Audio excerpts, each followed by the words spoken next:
All right, Toby, give us a wrap-up of this past weekend. Women, nice, strong showing. The men, maybe not as strong as you had hoped. So break the Willamette Invitational down for us. Yeah, the men's side, that race went off first. It was an AK race, and it wasn't as big as it usually is. It was kind of interesting, a smaller field, but a very good field. Our men just didn't step up and perform. I mean, honestly, we were practicing well. Trent Dudley had a phenomenal race. He ran one of the best races of his life. And Matt Edwards and Matt Ferris ran really well too. Unfortunately, just the other guys didn't step up to that level, and so as a team, we just did not do well. And so we need to learn from that, and hopefully, next couple weeks we can move forward and do a better job. On the women's side, it was a great race. We brought 12 women. They all stepped the line. They all ran great, and almost all of them PR'd. And Christina Williams was up front and was battling for a top 10 finish, and in a very big race on the women's side. And all the way down from her to our second, third, fourth, fifth, sixth runners, all the way down to actually our 10th, 11th, 12th runners. Everyone competed really well.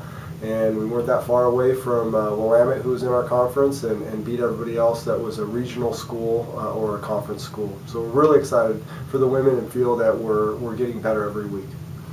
So it's a really interesting part of the schedule where you came from week off, no meets, Willamette Invitational, week off, no meets again, and then 2 weeks to Lewis and Clark. So what do you do to keep the runners focused on what they're preparing for? Yeah, and this is pretty typical in cross. I mean, most schools do this, and we've kind of gone to this pattern of do a week, take a week off, because we'll compete at Lewis and Clark, take a week off, do conference, take a week off, do regionals. So we're trying to get in that flow of the championship type season and get into some habits and routines.